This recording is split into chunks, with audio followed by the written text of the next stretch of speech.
A lot has happened over the last few months concerning us taking this vehicle, this truck right here, and driving it all over the world. And that is a freak. Oh my word. Oh, the whole thing is just full of water. We're supposed to get this on the boat in just a few days. This is not what we want.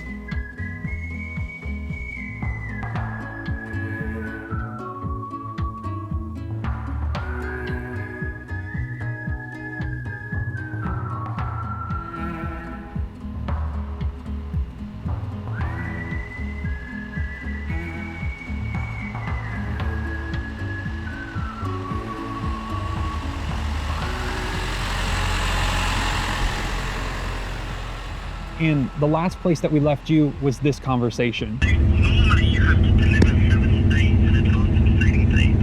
Okay. And that's under normal circumstances over Christmas. We're not sure how that's going to work out. We might be able to deliver a little bit earlier. The estimated arrival date is the 22nd of January. Does that tie up with what you're planning?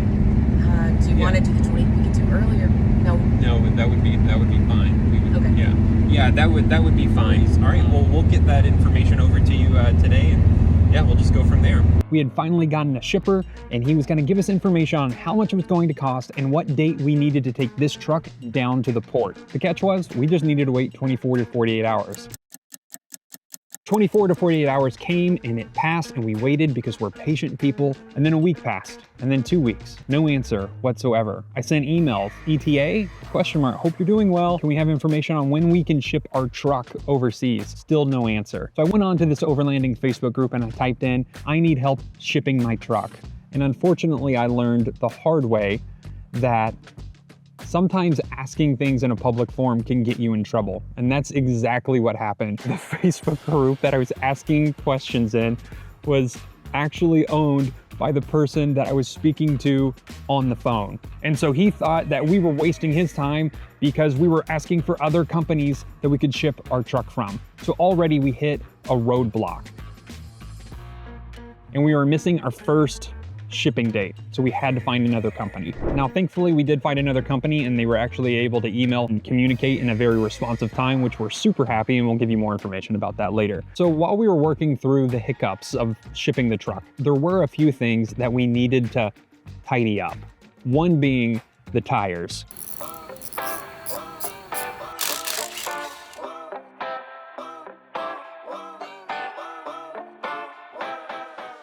Tires. Everybody has to get them. Toyo Tires has decided they want to partner with us, which is incredible because this is a brand that we have, I don't want to say idolized, but we've really aspired to partner with for a long time. And we had a great meeting with them, and they said, let us send you some tires. So we got the T3 ones, and we've heard from friends that they're quieter, they last longer, and they're about to put them on, and I'm so excited. A few years ago, I never would have guessed I'd be so excited about new tires, but van life, overlanding, has changed me. So thank you, Toyo, for giving us new shoes on this rig, but there were still a few more things that we needed to tidy up. Sarah just called me out here, filming on the phone, because this is one of those times where we need to film because we need to show you, but I don't want to get the camera out because this is just going to be a nightmare.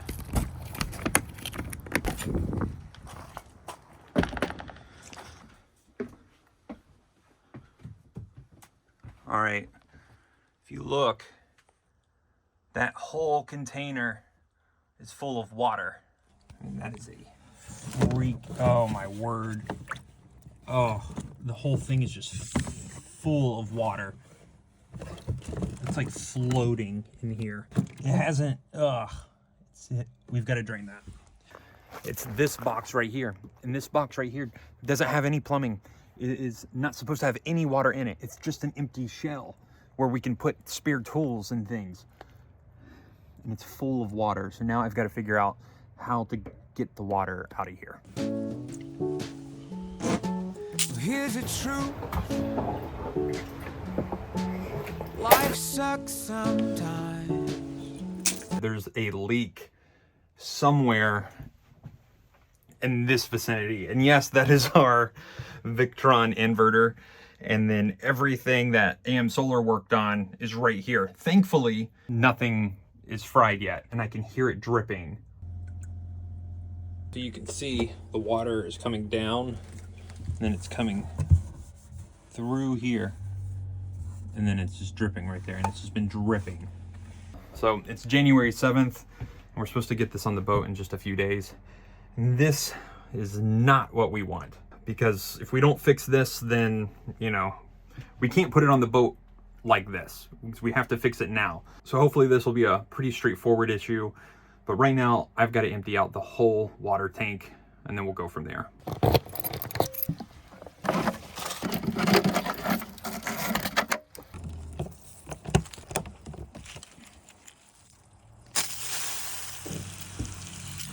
It's not the most ideal, but I do have an outdoor shower, and just got to empty the tank. You know, having so many gallons of water in this truck is nice until it leaks. Looks like this T-valve right here, you can see little drips. Yeah, see? So it looks like the leak is happening to here, so we're gonna have to take both of these off. It's to the hot water heater. So it looks like the leak is coming from that T-valve, which is good and bad news. Bad that it's leaking, good that at least we've somewhat pinpointed where it's coming from. So we're gonna have to take this apart. I think we may have to drive it over to Site 7. Justin, he's got a lot of tools for this that we actually got rid of a lot of our tools from our last van, so we don't have a lot of plumbing gear, so we need to take it over, and plus he's pretty good at it. So we're gonna take it over there. It's leaking here and here and here and there and then there and there.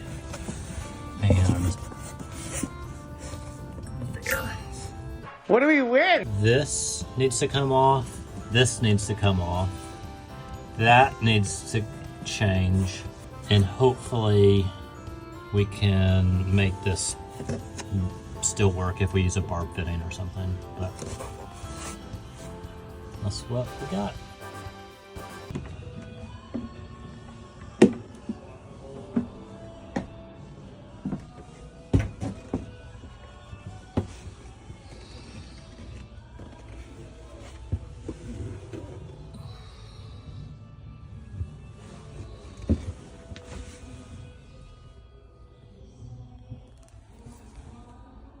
All right, let's briefly tell you what happened while Justin's still working on this. So essentially, this was getting so hot that it expanded the hoses, and that's what was causing this major leak behind the kitchen.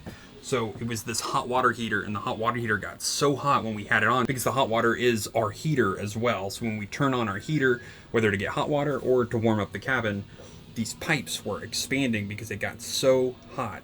And that's what was happening behind the kitchen. And so Justin had to do a complete revamp of this entire section, because by the time it hit the shower section, the water wasn't so hot that it was expanding the pipes. But here during the kitchen section, the water was so hot that that's what was causing that expansion. Now, I want to be very, very clear that this was our problem. This has nothing to do with the previous owners. When we purchased this truck, everything was like tip-top shape.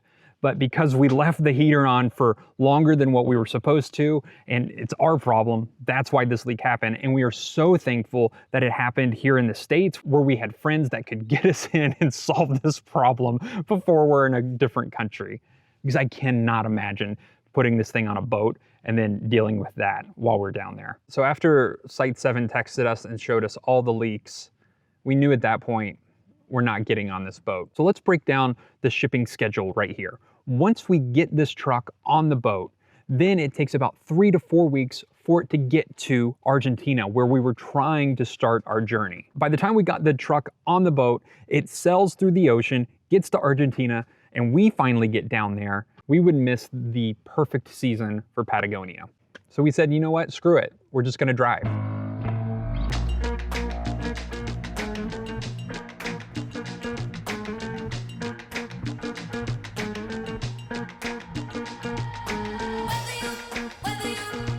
think we're ready for a road trip.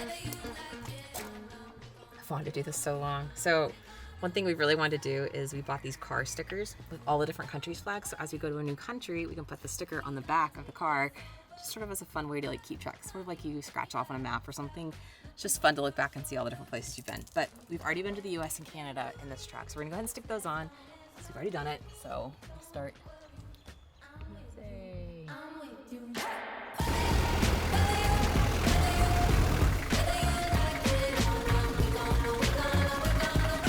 The day has finally come. This doesn't feel real. I don't think I have any words, which is rare. I cannot believe we're finally doing this. It's weird. Like, we have anticipated this for so long, years, and It's very weird. we've left the house for extended periods of time many times before, and for some reason this one feels very different. I think it's the anticipation is so great. We've worked so long for it.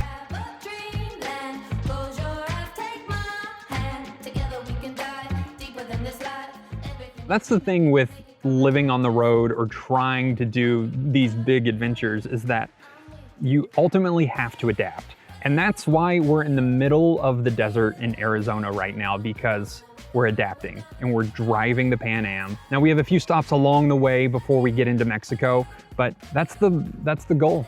We're still taking this thing down to Patagonia. It's just gonna take a little while longer to get down there.